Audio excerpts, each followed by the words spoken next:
नमस्कार दोस्तों, पिछले साल अप्रैल के महीने में रामनवमी के समय कुछ लोग पकड़े गए गौ हत्या करते हुए आगरा के शहर में। इसकी वजह से आगरा में उस वक्त कम्युनल हिंसा भी छिड़ गई थी। ये इकलौता ऐसा इंसिडेंट नहीं है, अगस्त 2022 में भी ऐसा ही कुछ हुआ था। उत्तर प्रदेश के कनौज डिस्ट्रिक्ट में एक शिव मंदिर के सामने किसी आदमी ने मीट फेंक दी और उसकी वजह से हिंसा छिड़ गई। ऐसा ही कुछ मई 2020 में भी हुआ था। कोयम्बटूर मंदिर के सामने किसी ने मीट फेंक दी। फरवरी 2024 उत्तर प्रदेश के मुरादाबाद में कुछ लोग गौ हत्या काउस की स्लॉटरिंग करते हुए पकड़े गए। ये सारी खबरें सुनकर एक चीज आपके दिमाग में जरूर आएगी, आखिर ये कौन लोग हैं जो हिंदुओं की भावनाओं को ठेस पहुंचा रहे हैं और हिंदुओं को भड़काने की कोशिश कर रहे हैं। इसका जवाब वो नहीं जो शायद आप सोच रहे हो। पहली खबर का न्यूज आर्टिकल देखिए। यूपी पुलिस के अनुसार गौ हत्या के पीछे असली जिम्मेदार थे हिंदू महासभा के कुछ कार्यकर्ता जो हिंसा भड़काना चाह रहे थे। दूसरी खबर, शिव मंदिर के सामने मीट फिकवाई चंचल त्रिपाठी नाम के एक आदमी ने। इसने एक मुस्लिम कसाई को इसके लिए 10,000 रुपए दिए थे। इसके पीछे कारण था कि ये वहां के SHO हरिश्याम सिंह के खिलाफ बदला लेना चाह रहा था। तीसरी खबर, कोयम्बटूर के मंदिर के सामने मीट फेंकने वाला आदमी था हरिराम प्रकाश, एक unemployed civil engineering graduate. Police के अनुसार ये मेंटली डिस्टर्ब था। चौथी खबर, गौ हत्या के पीछे मुरादाबाद में यूपी पुलिस ने अरेस्ट किया 4 लोगों को, जिनमें से एक था बजरंग दल का लीडर। ये एक मुसलमान आदमी को एक झूठे केस में फंसाने की कोशिश कर रहे थे, इसलिए इन्होंने खुद गौ हत्या कर दी। हैरानी की बात यह कि ये काम करने के लिए इन्होंने खुद एक मुस्लिम आदमी की मदद ली। इन खबरों के पीछे की सच्चाई सुनकर अगर आप हैरान हो रहे हो तो आराम से बैठ जाओ। अगले आधे घंटे में जो मैं सुनाने वाला हूं, अपनी आंखें और कान खोलकर ध्यान से सुनना। हमारे देश में एक भयंकर माफिया चलाया जा रहा है व्हाट्सएप और मीडिया के जरिए, जिसका सिर्फ एक मकसद है, सभी हिंदुओं को ब्रेन वॉश करना और तानाशाह के हाथों कठपुतली बना देना। मैंने पिछले वीडियो में समझाया था दोस्तों कि कैसे किसी भी देश का कोई भी डिक्टेटर हो, वो हमेशा देश की मेजॉरिटी कम्युनिटी को अपना टारगेट बनाता है। भारत के केस में मेजॉरिटी कम्युनिटी है हम हिंदुओं की, और हमें ब्रेन वॉश करने के लिए जो व्हाट्सएप पर माफिया चल रहा है वो 4 डिपार्टमेंट्स पर काम करता है। पहला डिपार्टमेंट जो आपके अंदर गर्व और अहंकार भरता है। कहा जाता है कि आप हिंदू कितने महान हो, specially so called upper caste हिंदुओं को एक गर्व दिया जाता है। चाहे आपने कुछ पर्सनल लाइफ में अचीव किया हो या ना किया हो, आपको कहा जाता है कि आप महान हो क्योंकि आप इस जात इस धर्म में पैदा हुए हो। हिंदू धर्म में जिस व्यक्ति का जन्म होता है वो व्यक्ति बहुत ही भाग्यशाली होता है। दूसरा डिपार्टमेंट कहता है कि आप पर सदियों से अत्याचार हुआ है, ये देखो आप कितने बड़े विक्टिम हो। तीसरा डिपार्टमेंट, आप खतरे में हो, देखो हमें उन लोगों से खतरा है, वो कभी भी आकर हमें खत्म कर सकते हैं। और चौथा डिपार्टमेंट जो नरेंद्र मोदी को मसीहा बनाता है, आपको कहा जाता है कि अगर आपको कोई बचा सकता है तो सिर्फ वही एक इंसान है जो आपको आकर बचाएंगे, इसलिए सिर्फ उन्हें ही वोट दो। दुनिया का सबसे बेस्ट प्राइम मिनिस्टर है। बाप जो पैदा किया उससे बड़ा मोदी है, उतना वो भगवान है। भगवान भारत के भगवान का वरदान बन के आए हैं। इस वीडियो में तीसरे और चौथे डिपार्टमेंट को गहराई से समझते हैं, ये जानने के लिए कि लोगों को क्या क्या दिखाया जाता है उन्हें ब्रेन वॉश करने के लिए।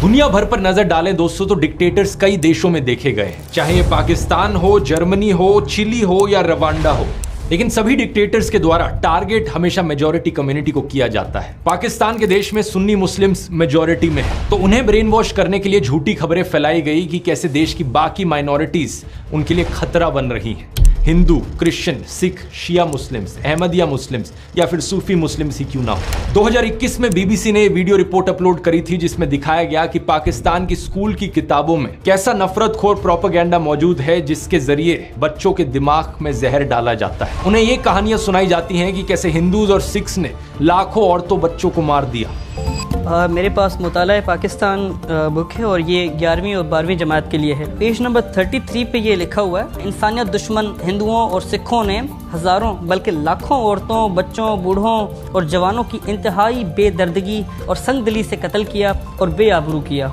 और इतना ही नहीं, यहूदियों को भी इस्लाम का दुश्मन बताया जाता है। इसके अलावा इस 2016 की रिपोर्ट को देखो या फिर इस 2021 की रिपोर्ट को देखो, जिसमें बताया जा रहा है कि कैसे अहमदिया मुसलमानों के खिलाफ भी हेट स्पीच देखने को मिलती है पाकिस्तान में। इस सब नफरत का नतीजा ये हुआ है कि पाकिस्तान आज के दिन बहुत ही बुरी हालत में है।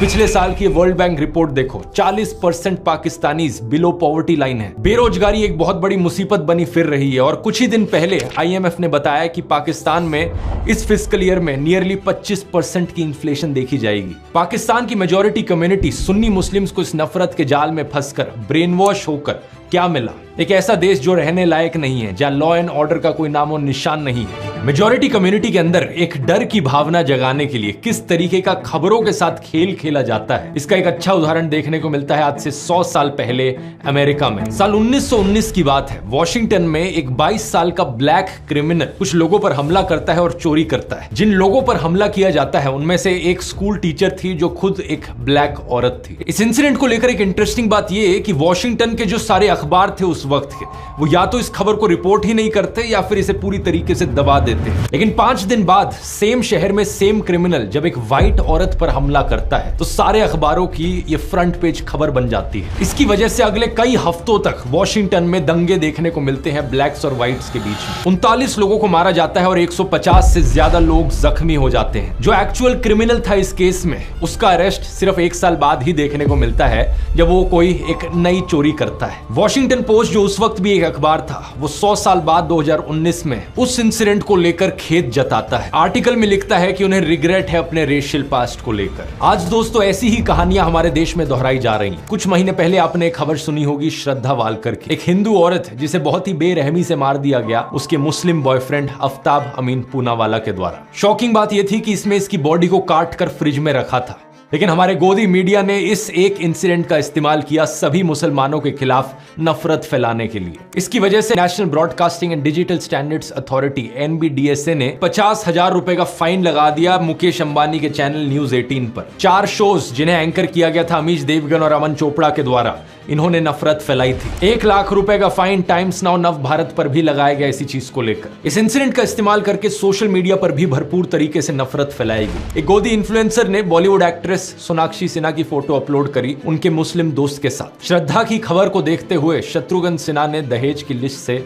फ्रिज को हटा लिया है। सुदर्शन न्यूज ने एक प्रोग्राम चलाया जिसकी हेडलाइन थी मेरा अब्दुल ऐसा नहीं है की हकीकत। एक और गोदी इन्फ्लुएंसर ने ट्विटर पर पोस्ट किया आपका अब्दुल भी वैसा ही है। जी न्यूज ने ट्वीट करके प्रोग्राम चलाया मेरा अब्दुल वैसा नहीं है वालों के लिए सबसे बड़ा सबक है ये केस। और ऑफ कोर्स व्हाट्सएप माफिया ने भी अब्दुल शब्द का इस्तेमाल करके बहुत सारे जहरीले मैसेजेस फैलाए। ये सारे पोस्ट और मैसेजेस सिर्फ एक चीज साबित करना चाहते हैं कि हर एक मुसलमान आदमी एक पोटेंशियल खूनी है। अब्दुल शब्द का प्रयोग यहाँ पर सभी मुसलमानों को डिनोट करने के लिए किया जा रहा था। कुछ ही दिन पहले एक और ऐसी खबर आई कर्नाटका से, जहां पर एक मुस्लिम आदमी फयाज ने एक हिंदू लड़की नेहा को मार दिया। एक बार फिर से ये सारे गोदी इन्फ्लुएंसर्स और व्हाट्सएप माफिया को चलाने वाले एक्टिवेट हो गए और सभी मुसलमानों के खिलाफ नफरत उगलने लग गए। मकसद सिर्फ एक, हिंदुओं को ब्रेन वॉश करो और हिंदुओं के अंदर डर बिठाओ कि हिंदू खतरे में है और हमें अगर इस खतरे से बाहर निकलना है तो मोदी को वोट देना होगा। अब जिन लोगों को ब्रेन वॉश ऑलरेडी किया जा चुका है उन्हें इस चीज में कुछ भी गलत नहीं लगेगा। वो कहेंगे क्या गलत है इसमें, ये मर्डर यहाँ पर हुआ, मुसलमान ने किया, ये सारे मुसलमान ऐसे ही होते हैं। उन्हें अगर आप बोलने की कोशिश करोगे तो सिर्फ 1-2 इंसिडेंट्स है, वो आपको 10 ऐसे इंसिडेंट्स गिना देंगे। शारदा आफ्ताब, नेहा फयाज, साक्षी साहिल खान, निकिता तौसीफ, अरशद प्रभा, अंकिता शाहरुख,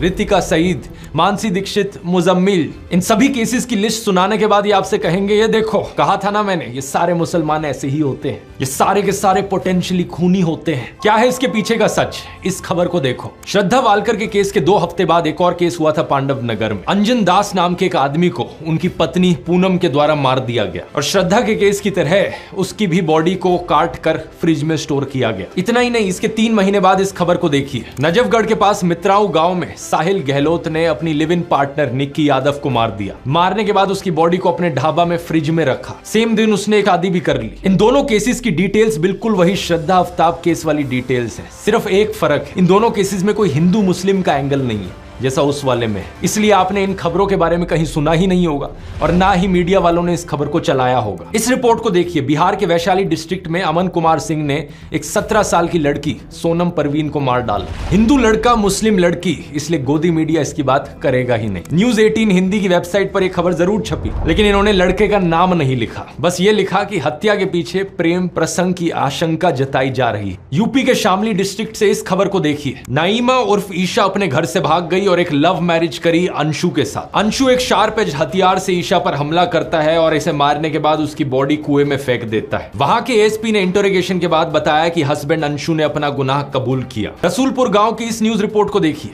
20 साल की गुलनाज खातून को जिंदा जला दिया गया एक आदमी और उसके दोस्तों के द्वारा, क्योंकि उसने मैरिज प्रपोजल रिफ्यूज कर दिया था। यहाँ अक्यूज्ड कौन था? सतीश कुमार राय। पिछले साल जब साक्षी और साहिल खान की खबर मीडिया में फैलाई जा रही थी तो उससे कुछ दिन पहले एक और वैसा ही इंसिडेंट हुआ था। बिहार का एक लेबरर रामानुज साहू सूरत गया अपने परिवार से मिलने। उसका अपनी पत्नी रेखा के साथ झगड़ा हुआ और उसने रेखा पर 10 बार चाकू से वार किया। जब उसकी 19 साल की बेटी ने अपनी मां को बचाने की कोशिश करी तो उसने उसे भी मार डाला। नजफगढ़ की इस खबर को देखिए। विपुल सिंह नाम का आदमी खुले में धमकी देता है कि वो मुसलमान औरतों को मोलेस्ट करेगा और मारेगा। दिल्ली पुलिस और एनसीडब्ल्यू ने इस पर कॉग्निसेंस भी लिया। या फिर 5 महीने पहले की कर्नाटका की इस रिपोर्ट को देखिए। 39 साल का आदमी प्रवीण अरुण, इसने अपनी 21 साल की एयर होस्टेस कोलीग आयनाज के साथ दोस्ती करी। जब आयनाज ने इससे कम्युनिकेट करना बंद कर दिया, ये उसके घर में गया और उसे मार डाला। और इसके बाद इसने उसकी मां को भी मार डाला, उसकी बड़ी बहन को भी मार दिया और उसके छोटे भाई 14 साल के उसको भी मार दिया। फिर से हिंदू आदमी है, मुस्लिम औरत है, तो गोदी मीडिया इसकी बात नहीं करेगा, ना ही आपको व्हाट्सएप पर सुनने को मिलेगी। 20 दिन पहले की इस खबर को देख लीजिए। 26 साल की रुखसार उर्फ रिया को उसके लिव इन पार्टनर ने मार डाला और उसकी बॉडी को एक कबर्ड में स्टफ कर दिया। अक्यूज्ड कौन था? विपुल टेलर नाम का आदमी। जब दैनिक जागरण में एक खबर छपी तो इन्होंने लड़की का नाम कहीं मेंशन नहीं किया अपने आर्टिकल में। अब इस खबर को देखिए। बेंगलोर में रहने वाला प्रदीप एक रुखसाना नाम की औरत से संबंध बनाता है। दोनों का साथ में बच्चा होता है। रुखसाना उससे शादी करना चाहती है, लेकिन वो ये नहीं चाहता था, तो उसने रुखसाना का खून कर दिया। ये भी कुछ ही दिन पहले की खबर है कर्नाटका से। मेरा एक ही सवाल है नफरत फैलाने वाले नमूनों से। आपको मैंने इतने सारे केसेस गिना दिए यहाँ पर पिछले 1-2 सालों के, जहां पर हत्या करने वाला एक हिंदू था। तो क्या यहाँ पर यह कहा जा सकता है कि हर हिंदू आदमी यहाँ पर एक पोटेंशियल खूनी है? ऑब्वियसली नहीं कहा जा सकता। देश में 55 से 60 करोड़ हिंदू आदमी रहते हैं। इन 20-30 केसेस को लेकर जनरलाइज नहीं किया जा सकता कि सारे हिंदू लड़के ऐसे होते हैं, और ठीक इसी तरीके से मुसलमानों को भी जनरलाइज नहीं किया जा सकता। देश में रहने वाले करोड़ों मुस्लिम आदमी हैं, सारे के सारे पोटेंशियल किलर नहीं होते। ये एज्यूम करना एक बहुत ही बेवकूफी वाली चीज है और ये आपका नफरत खोर माइंडसेट दिखाती है। अगर आपको ऐसा लगता है तो बड़े अफसोस की बात है, मुझे कहना पड़ रहा है कि आपका ब्रेन वॉश हो चुका है। एनसीआरबी की रिपोर्ट क्राइम इन इंडिया 2022 के अनुसार देश में 4.5 लाख क्राइम्स हुए हैं औरतों के खिलाफ इस 2022 के साल में। इन 4.5 लाख क्राइम्स में से 28,522 एफआईआर्स दर्ज कराई गई मर्डर की, जिनमें से 8,125 फीमेल्स थी। अब एक साल में अगर 8,000 से ज्यादा मर्डर के केसेस हो रहे हैं जहां पर औरतों को मारा जा रहा है, तो ऑब्वियस सी बात है इनमें से कुछ मर्डर्स ऐसे होंगे जो एक मुसलमान आदमी ने किए होंगे, कुछ ऐसे होंगे जो एक हिंदू आदमी ने किए होंगे। हर तरह के परम्यूटेशन कॉम्बिनेशन यहां पर आपको मिल जाएंगे। हिंदू आदमी हिंदू औरत, मुस्लिम आदमी मुस्लिम औरत, हिंदू आदमी मुस्लिम औरत, या मुस्लिम आदमी हिंदू औरत।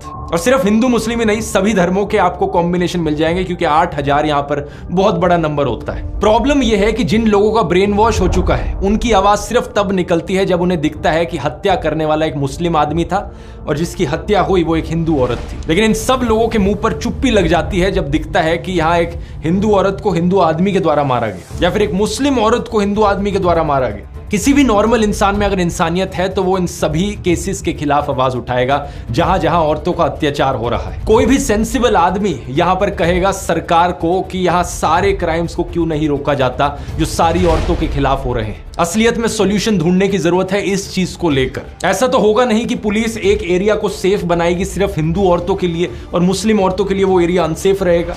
अगर किसी एरिया को सेफ बनाना है तो सभी औरतों के लिए वो सेफ बनेगा ना। सेलेक्टिव आउटरीच इन लोगों का सबसे बड़ा हथियार है। अगर आज मैं जस्टिस की डिमांड करता हूं तो मैं नेहा के लिए भी करता हूं और रुखसाना के लिए भी करता हूं। मैं उन सभी हिंदू और मुस्लिम औरतों के लिए जस्टिस की डिमांड करता हूं जिनके खिलाफ अत्याचार हुआ है।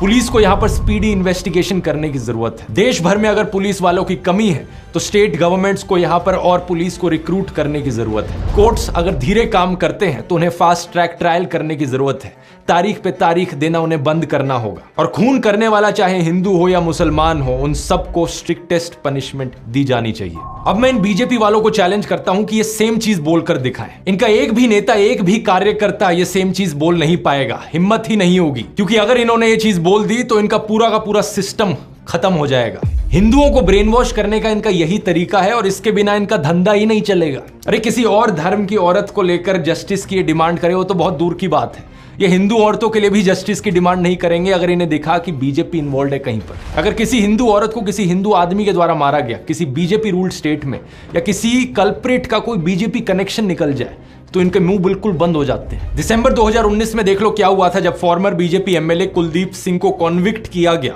किडनैपिंग और मोलेस्टिंग के केस में। इस केस में बहुत से विटनेसेस की मौत हो गई थी और इनके कार्यकर्ताओं ने क्या किया, इनके सपोर्ट में रैली निकाली थी।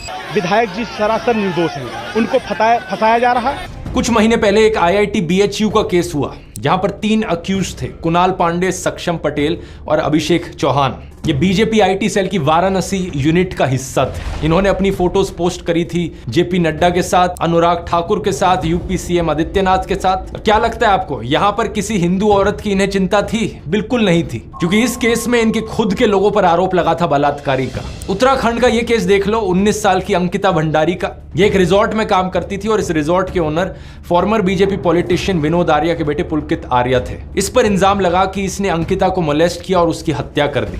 लड़की के पापा को एक से दूसरे पुलिस स्टेशन तक भागना पड़ा FIR रजिस्टर करवाने के लिए। कुछ एक्शन सिर्फ तब लिया गया जब लोकल न्यूज पोर्टल जागो उत्तराखंड में इस मर्डर को हाईलाइट किया था। लेकिन बाद में पता है क्या हुआ, इस न्यूज पोर्टल के जर्नलिस्ट आशुतोष नेगी को ही पुलिस अरेस्ट कर लेती है, ये कहकर कि इसके इंटेंशंस पर हमें शक होता है।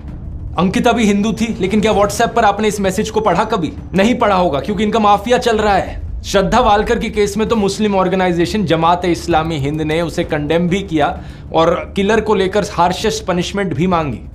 नेहा फयाज के केस में अंजुमन इस्लाम कम्युनिटी के मेंबर्स ने कर्नाटका चीफ मिनिस्टर को लेटर भी लिखा, ये कहते हुए कि हम अक्यूज्ड फयाज के खिलाफ सीवियर पनिशमेंट की मांग करते हैं। लेकिन जो व्हाट्सएप फॉरवर्ड्स आपके फोन में हर दिन हर शाम को आ रहे हैं, वो व्हाट्सएप फॉरवर्ड्स आपको ये चीजें नहीं बताएंगे, क्योंकि उनका मकसद सिर्फ आपको ब्रेन वॉश करना है। वो सिर्फ आपके दिल के अंदर डर की भावना जगाना चाहते हैं कि आपको डर लगे मुसलमानों से और फिर इस डर के मारे आकर आप मोदी को वोट दो। मुझे बड़ा बुरा लगता है कहते हुए कि हमारे देश के प्रधानमंत्री के पास भी अब और कुछ बचा नहीं है। अब उन्होंने भी अपने भाषणों में ऐसे झूठ फैलाने शुरू कर दिए हैं कि हिंदुओं के अंदर डर बैठे और डर के मारे वो उन्हें वोट करें। ये संपत्ति इकट्ठी करके किसको बांटेंगे? जिनके ज्यादा बच्चे हैं उनको बांटेंगे, घुसपैठियों को बांटेंगे।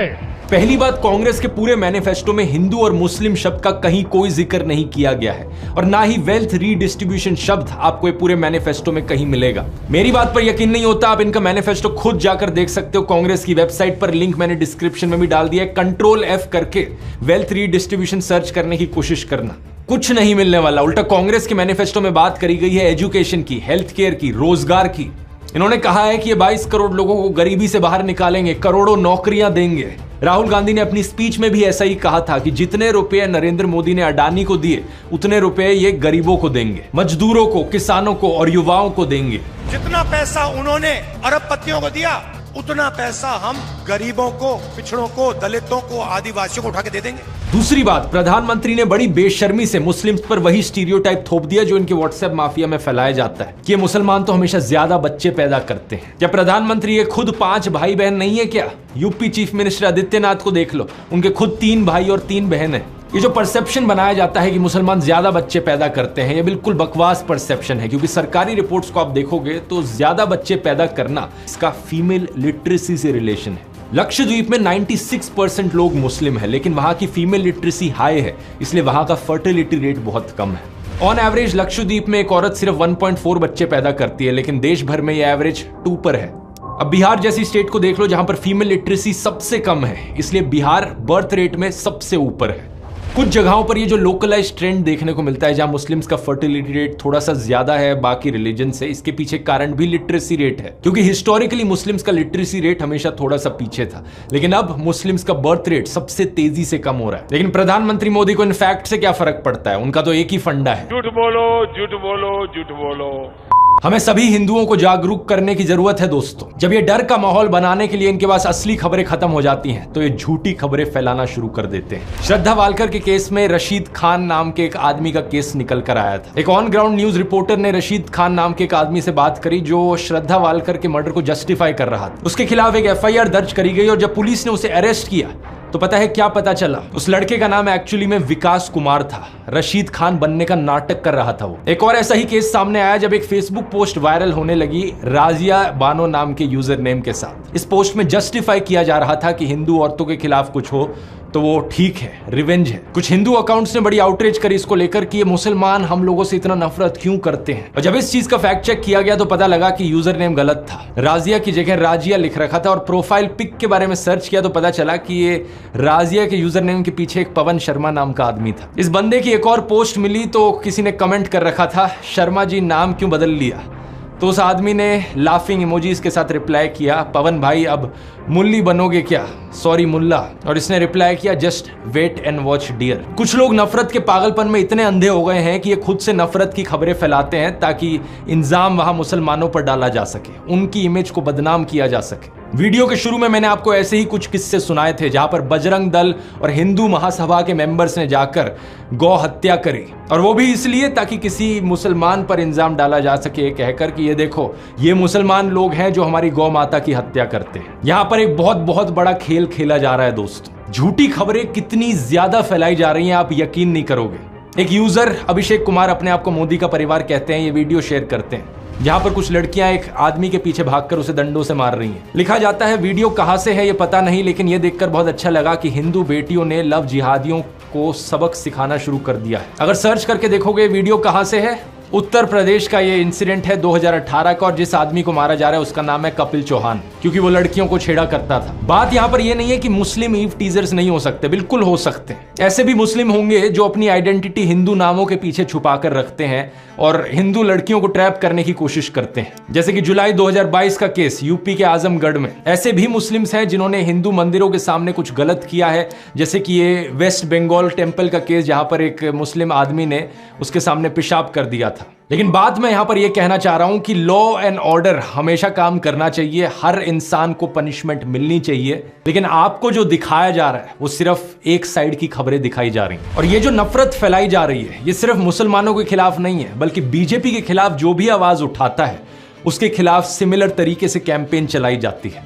एग्जाम्पल लेकर देख लो कांग्रेस का। ये खबर सुनी आपने कि कांग्रेस लीडर रशीद अलवी ने राम भक्तों को राक्षस कहकर बुलाया। सिर्फ व्हाट्सएप पर ही नहीं बल्कि इस खबर को तो कई गोदी मीडिया वालों ने भी चलाया था। After Salman Khurshid, another Congress leader sparks a row. Congress neta Alvi compares those chanting Ram Bhakts to demon. Rashid Alvi साहब ने बोला कि ये जो जय श्री राम बोलते हैं ये सब राक्षस है, लेकिन ये सरासर झूठी खबर थी। सच बात यह है कि रशीद अलवी एक्चुअली में बात कर रहे थे रामायण की, जब मेघनाथ से लड़ते हुए लक्ष्मण अनकॉन्शियस हो जाते हैं और हनुमान उनके लिए जड़ी बूटी लेकर आते हैं। रावण कुछ राक्षसों को भेजता है जो अपने आप को एक साधु की तरह डिस्गाइज कर लेते हैं, कुछ ऐसे राक्षस जो खुद जय श्री राम का नारा लगाते हैं। यही चीज उनके द्वारा कही जा रही थी कि ये कुछ लोग जो राम का नाम ले रहे हैं ये असल में राक्षस हैं साधुओं के फेज में। वो अप्सरा बन जाती है और वो हनुमान जी से कहती है, हनुमान क्यों वक्त खराब कर रहे हो? तुम्हें तो सूरज निकलने से पहले जाना है संजीवनी बूटी लेकर। और ये जो सामने बैठा है जय श्री राम कह रहा है, मुनि नहीं, ये निश्चर घोरा, ये मुनि नहीं है, ये तो घोर राक्षस है। मैं आपसे बस इतनी बात कह के अब आपसे विदा लूंगा कि आज भी बहुत लोग जय श्री राम का नारा लगाते हैं, वो सब मुनि नहीं, वो निश्चर घोरा।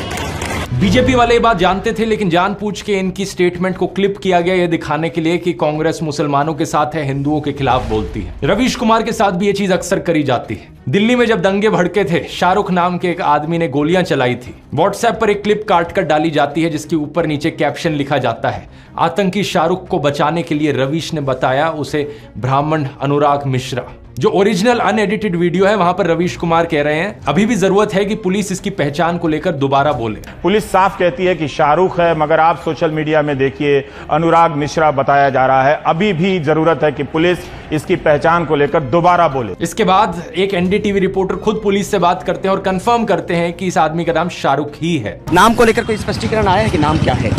शाहरुख नाम है उसका। एक और झूठ फैलाया जाता है कि रवीश कुमार कभी कश्मीरी पंडितों की बात नहीं करेंगे, जबकि उन्होंने कई बार एपिसोड्स बनाए हैं कश्मीरी पंडित पर, 12 साल पहले से लेकर एज रिसेंट एज 3 महीने पहले। लेकिन क्या फर्क पड़ता है, व्हाट्सएप पर जब लोगों को ब्रेन वॉश करना है तो उसके लिए कुछ भी बोल दो। एक और एक्यूजेशन जो इनके खिलाफ उठाई जाती है कि ये कभी कांग्रेस के खिलाफ नहीं बोलते, लेकिन 2014 से पहले की इनकी ये क्लिप देखो, कई रिपोर्ट्स मिल जाएंगी जब ये मनमोहन सिंह की सरकार के खिलाफ आवाज उठा रहे हैं। पिछले अगस्त में अयाज झांसवी के शेर से जवाब दिया था, तब कोयला घोटाले के आरोपों की आंच उनकी सरकार पर आ रही थी। 7 महीने बाद मनमोहन सिंह ने उन सवालों का जवाब दिया या अपनी आबरू के लिए खामोशी तोड़ी है। एस्बेस्टस के इसी तरह के हजारों कमरे गांव की जमीन पर बना दिए गए और मजदूरों को बोरी में आलू की तरह इनमें ठूंस कर रख दिया गया। अब मेरे खिलाफ भी ये लोग ऐसे ही झूठ फैलाते हैं। इस व्हाट्सएप मैसेज को देखो, पता नहीं कितनी बार इन्होंने इस व्हाट्सएप मैसेज को अपने ग्रुप्स पे बार बार फॉरवर्ड किया है। लिखते हैं कि मैं एक हिंदू ही नहीं हूं, मेरा नाम ध्रुव राठी नहीं है, मेरा असली नाम है बदरू रशीद।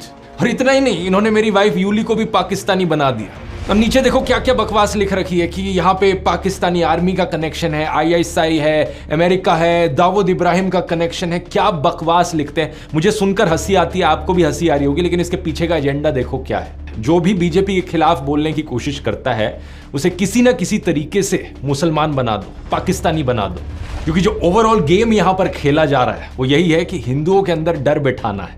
और जो भी इनके खिलाफ बोले, अगर कोई वो हिंदू बोल देना इनके खिलाफ, तो वो हिंदू हो ही नहीं सकता।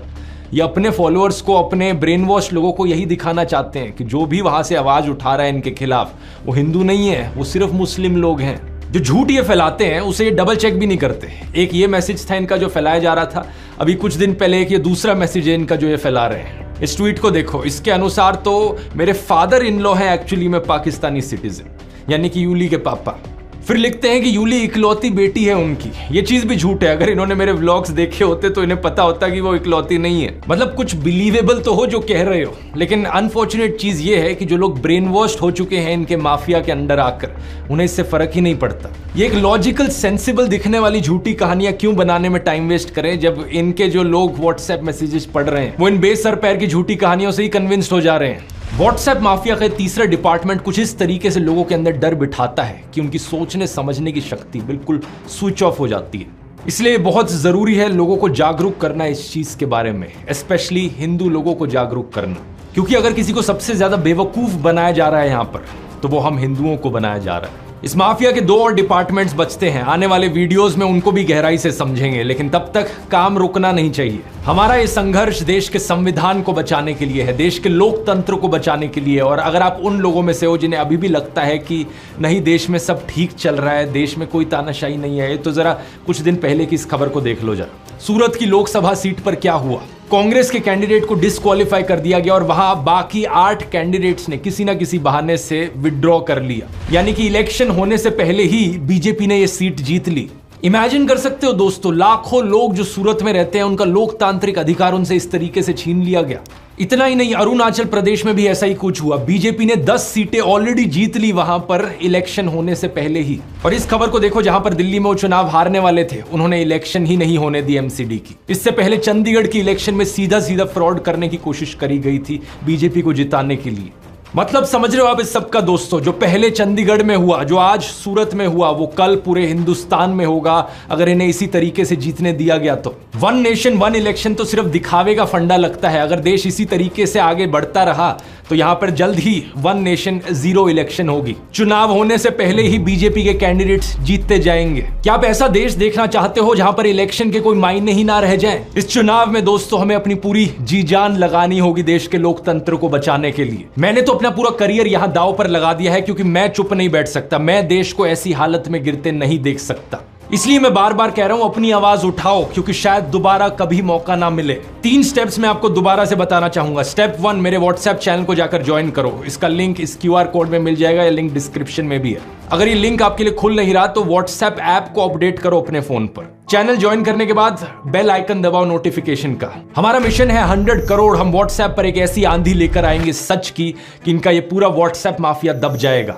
स्टेप 2, वोट करना मत भूलना। वोट करना बहुत बहुत जरूरी है। अपने परिवार में, अपने दोस्तों तक ये चीजें पहुंचाओ। और स्टेप 3, जितना आप अपने आसपास के लोगों को जागरूक कर सकते हो करो। वीडियोस बना के करो या घरों से बाहर निकलो, गांव में जाओ, मोहल्लों में जाओ, सड़कों पर घूमो, लोगों तक ये संदेश पहुंचाओ कि देश कितना खतरे में है। मुझे नहीं पता अंत में हमारी ये कोशिश सफल होगी या नहीं, लेकिन एक बात जरूर पता है मुझे, मैं अपने आप पर हमेशा गर्व करूंगा कि मैं चुप नहीं बैठा रहा।